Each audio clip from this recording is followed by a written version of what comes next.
저 제가 궁금한 게 있는데, 이게 제가 알기로 이 광명역에서부터 파리까지 가는 이 가상 열차표를 이벤트성으로 좀 만드신 적이 있다고 들었거든요. 저희 쪽에서 만든 건 아니고요. 아, 그래요? 철도공사나 공단, 철도 이제 유관기관에서 만든 것 같은데요. 예, 어떻게 보면 철도의 그런 연결성, 앞으로 미래를 이제 보여줄 수 있는 하나의 상징물인 것 같아요. 광명역에서 베를린, 또 부산에서 모스크바, 또는 울란바토르, 아니면 베이징까지 이렇게 우리가 그 북한만 이렇게 넘어간다면 다 갈 수 있는 곳들을 이벤트성으로 만들어서 배포를 한 것 같습니다. 얼마였어요? 그 입장권이? 입장권이 이게 보면 한 70만 원? 예. 70만 원. 진짜요? 파리까지. 파리까지. 광명에서 파리까지 70만 원 70만 원이면 충분히 어때요? 경쟁력이 항공료하고 있는 것 같은데요. 절반 그 가격인가요? 편도! 편도겠죠? 그러면 아니, 비싼가? 비슷하지 않나요? 싼 거죠. 여기서 그래요? 파리까지 가는데 비행값이 얼마인데요? 거기 150만 식사제공까지 생각하면 그렇구나. 70만 원 맞네. 저희가 항상 도움이 될것 지금 같아요. 많은 사람들이 유럽으로 여행을 우리나라 사람들이 좋아해서 많이 가는데 엄청 많이 가죠. 네, 다 비행기를 통해서 이용하잖아요. 당연하죠. 근데 이제 철도나 이런 시설을 통해서 이용하게 되면 좀 더 쾌적하게 이용할 수 있을 것 같아요. 근데 비용적인 부분도 좀 절감이 되죠. 비용도 정도 충분히 절감이 되고 그래서 아까 뭐 송기정 선수가 우리나라에서 베를린을 갈 때 기차로 갔다 그랬는데 네네. 기차로 가면서 중간중간에 좀 몸을 풀기 위해서 달리기도 하고 그랬다 그러는데 저희가 사실 비행기로 여행을 해보면 네. 거의 꼬박 앉아서 그쵸. 한 10시간 이상 넘어가면은 굉장히 힘들게 여행을 하게 많이 되는데 철도의 장점이 또 그런 데 있지 않을까 싶어서 아. 하이퍼튜브와 같이 정말 여기서 철도를 타고 유럽까지 가는 날이 좀 오기를 바라야죠. 예. 네, 진짜 그럴 수 있고. 그런 날이 왔으면 좋겠어요. 하이퍼튜브 정도 속도면 근데 통신은 문제 없을 거예요. 그 정도 속도라 그래도. 문제가 있을까요? 문제, 네. 지금 현재 기술로는 좀 문제가 있을 것 같아요. 왜냐면 1000km가 넘기 때문에 지금 1000km 넘구나. 현재 지금 통신 기술로는 한 500km까지는 500km 까지. 시험이 되는데 정말요? 네, 아니, 그 시험 요거는 좀 약간 팩트 체크가 필요해요. 네.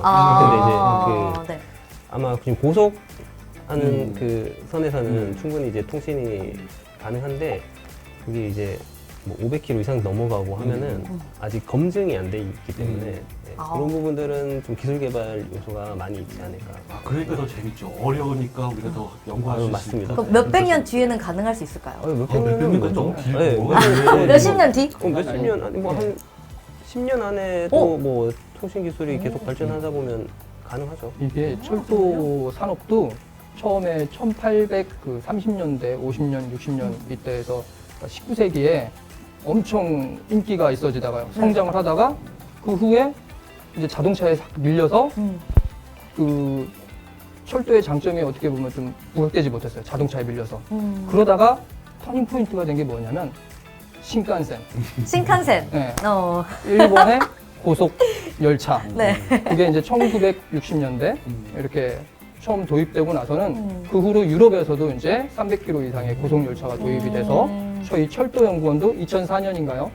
그 떼제베를 수입하면서 저희가 국산화 시켰고 네. 그렇게 해서 지금 1900년대 이렇게 2000년대 하이퍼 그 고속 열차로 어떻게 보면 부흥기를 맞고 있고 네. 한 번에 어떻게 보면 또 전환점이 될 게 점프할 때면 그게 아마 하이퍼투가 아니지 않을까 싶습니다. 그러면 이 과거에도 철도를 통해 베를린에 도착을 했다면 아직도 이 서울에서 베를린까지 가는 철도 노선은 좀 남아 있을까요? 남아 있어야 정상이겠죠. 우리나라에서 이제 북한까지 가고 북한에서 자 어디로 갈 것이냐가 이제 좀 나눠지게 될 겁니다. 시베리아로 가는 이제 TSR 또는 이제 중국으로 가는 이제 TCR, 또 만주로 가는 TMR, 또 몽골로 가는 TGMR이라고 하는 여러 노선들이 있어서 유럽으로 갈 수 있는 노선들은 상당히 여러 개가 있습니다. 근데 물론 갈 수 있는데 여러 가지 좀 제한점이 있겠지만은 네. 어쨌든 갈 수 있는 노선은 아직도 흔적은 좀 남아 있는 걸로 알고 있습니다. 오. 우리가 만약 중국으로 간다 그러면은 이제 중국에 갈 수 있는 것이 서로 신호 체계가 좀 틀릴 것 같거든요. 우리나라에서는 이제 KTCS 같은 그런 신호 체계를 쓰고 있는데 중국으로 갈 수 있는 이제 TC 안쪽으로 간다면은 좀 뭐가 좀 달라질 것 같아요, 그렇죠? 예. 신호 체계가 우리하고는 좀 다른 신호 체계 같은데 이왕 말씀 신호 체계가 어떻게 달라질까요? 중국으로 간다 그러면? 신호 체계라고 하면은 우리가 통신하는 거, 그러니까 열차하고 지상하고 통신하는 거 또는 뭐 열차와 그 열차끼리 통신하는 거 이런 것들 통신 인터페이스가 저희랑 좀 다르고 또 급전 시스템이라고 하죠. 그렇죠. 전기를 공급하는 급전 시스템이 저희는 25,000V는 똑같은데 60Hz를 쓰는 반면에 중국은 50Hz를 사용하고 있어요. 그래서 차량 쪽에서 전력 변환하는 장치가 좀 개선이 돼야지 이제 서로 상호 운영이 될 것 같아요. 그리고 차량 쪽에서 그 신호도 양쪽을 쓸 수 있어야 되는 것이고 네. 또 전력 장치를 한다 그러면은 50Hz와 60Hz 양쪽을 다 할 수 있는 것을 차량 쪽에서 또 감안을 해가지고 듀얼 시스템을 만들어야 되겠네요. 그 기본적인 이제 뭐 신호 체계의 원리는 동일하지만 그 메시지를 주고받는 프로토콜이라든지 뭐 서로 기기 간에 호환이 되는 뭐 그런 것들을 좀 세부적으로는 아마 개선이 필요할 것으로 예상하고 있어요. 저도 철도의 역사를 보면은 네. 말씀하신 대로 이 철도 역사에 네. 되게 재밌는 사례들이 많네요. 이 폭이라는 게 네. 이게 처음에 철도가 시작했을 때는 아마 이 전체적인 네트워크를 구성한다는 생각을 못했을 것 같고요. 네네네. 어떤 물건을 좀 효율적으로 운반하기 위해서 지역적으로 폭을 설정했을 거예요. 아. 근데 그 폭의 기준이 이제 로마 시대 때 마차를 기준으로 했던 어떤 설비들이 있었으니까 네. 그것들을 끄는 설비를 기반으로 해서 만들어지는 것도 있었고 아, 또 근데 이제 넓게 만들다 보면은 비용도 많이 들고 그렇죠. 예, 또 곡선 구간에서 또 만들기 어렵기 때문에 좁게 만든 나라들도 있었고 했었는데 이제 점점 이제 철도가 발전하면서 각 지역별로 말씀해 주신 대로 이 네트워크가 되게 중요하게 되기 때문에 점점 통일화가 됐었고요. 또 영국에서도 처음에 철도에 대한 표준이 확실히 정해지진 않았고 두 가지 정도의 크기들이 경쟁하고 있다가 지금의 이제 표준계가 의회에서 승리되면서 결정이 됐었습니다. 되게 역사적인 사실 잘 들었습니다.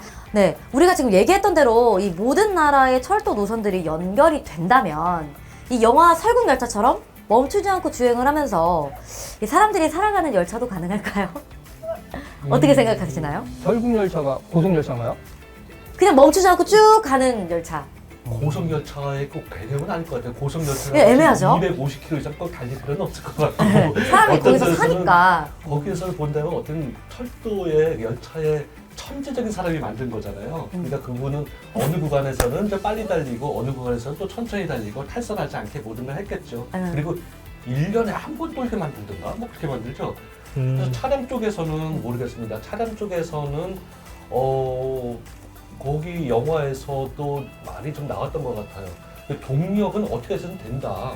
근데 부품이 소모되고 그렇기 때문에 아이들이 들어가가지고 부품을 대신하는 건데 유지보수를 할 수가 없으니까 동력은 하더라도 유지보수를 할 수 없으니까 부품의 노쇠라든지 마모되는 것은 이제 교환할 수밖에 없다고 보는데 나는 그거 든다면 뭐 가능할 거라는데 다른 쪽 어떨까? 신호 체계로다가 가지고 전 세계에 그런 것도 가능하겠죠. 신호통신 분야의 목표죠.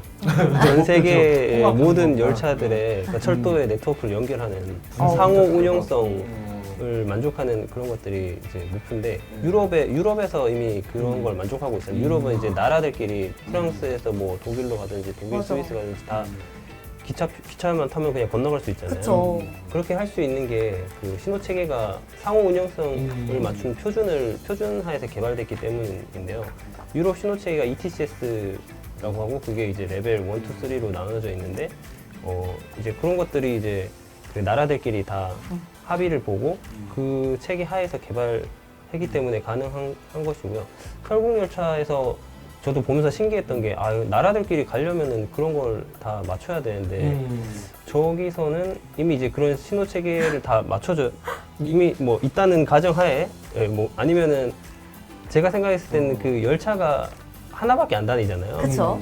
그러니까 아예 신호 체계가 필요 없을 수도 있겠다. 왜냐하면 이제 신호 체계라는 게 이제 열차 간의 충돌을 방지하기 위해서 또는 탈선을 방지하기 위해서 이제 꼭 필요한 시스템인데 열차가 하나만 달리고 또 뭐 기관사가 이제 앞만 보고 달리면 되니까 신호 체계가 굳이 필요하지 않을 수도 있겠다 이런 생각도 드네요. 아무튼 여러 가지 이유들로 좀 불가능한 시나리오일 수 있겠습니다. 그래도 이제 박사님들께서도 이 초장거리 운행까지는 가능할 것이라고 좀 생각이 드시나요? 예, 전기철도 전차선이 있는 곳이라면 뭐 어디든지 갈 수 있지 않을까요? 그래서 지금 대륙철도가 가장 긴 노선이지만 거기도 지금 운행을 하고 있고 예, 또 유럽까지도 가고 하니까 뭐 가는 데는 전력만 공급이 된다면 전혀 문제 안 될 것 같습니다. 저희도 지금 큰 대륙들 캐나다나 미국 같은 데나 네. 호주 같은 데는 네. 진짜 화물 열차 기준으로 보면 네. 이 대륙 끝에서 끝에까지 초장거리로 이동하는 건 많거든요. 오, 정말요? 예, 다만 이제 사람들이 그렇게 타기에는 좀 장시간 타야 되고 너무 이 힘들겠어요. 차량에서 발생하는 진동하고 소음을 계속 견뎌야 되기 때문에 어렵지만 고통스럽겠다. 예, 네. 화물 측면에서는 기술적으로는 가능하다고 볼 수 있습니다. 계속해서 좀 말도 안 되는 질문들을 좀 몇 가지 여쭤볼 것 같은데 그 은하철도 999 아시죠? 다들 박사님도 아시죠? 네. 네, 은하철도 999 같은 이 행성 간의 횡단 열차는 어떻게 될까요? 생길까요? 열차라고 하는 것은 이제 대수송을 하기 위한 수송 수단이기 때문에 이 열차가 꼭 내일에 달릴 필요는 없고 또 가능하지 않겠습니까? 우리가 우주선을 간다든지 대열차 수상을 간다면. 정말요? 그리고 또 은하철도 999가 된다면 이제 더 이상 괴간의 그 문제점은 사라지잖아요. 그렇죠? 더 이상 맞습니다. 그거는 인프라가 좀 인프라가 역할이 갖춰진다는- 적어지고 그렇지, 그럴 것 그렇지. 같고 그리고 주행 저항도 그렇게 신경 쓸 필요도 없으니까 참 예쁜 모양으로다가 옛날 은하철도 999가 했던 그런 모양으로도 이제 가능할 것 같고 꼭 국산화가 됐으면 좋겠다고 생각하는데 신호 체계는 근데 아마 있을 거예요. 각 이제 달마다 그러겠네요. 위성마다 가려면 거기 들어가는 곳이 아마 또 여러 은하철도 998이든지 997이든지 어디 들어가려면 서로 기다려야 될 테고 그렇죠.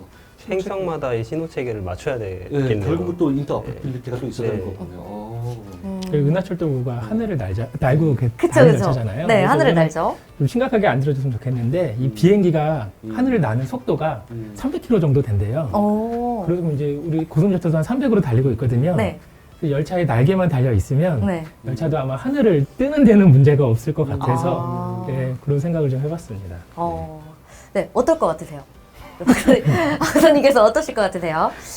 일단 뭐 은하철도 999를 보니까 행성 간에 다니잖아요. 네. 그러면은 이 추진 동력이 뭘까 저는 이게 되게 궁금했거든요.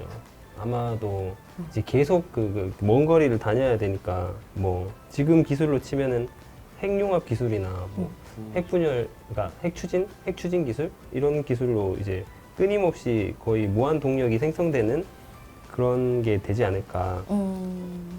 만약에 진짜 행성에서 네. 행성이 각각이 역이 돼서 네. 거기서 좀 멈춰서 네. 좀 에너지도 좀 하고 네. 사람들도 좀 쉬고 네. 이렇게 되지 않을까 은하철도 999 와. 예, 한다 그러면 네, 좋습니다. 이렇게 또 다양한 가정으로 이렇게 전문가인 박사님들과 이야기를 좀 나눠봤는데 일단 은하철도 999와 설국열차는 지금은 불가능하지만 나중에는 될 수도 있다 라는 말씀을 좀 드리고 싶습니다.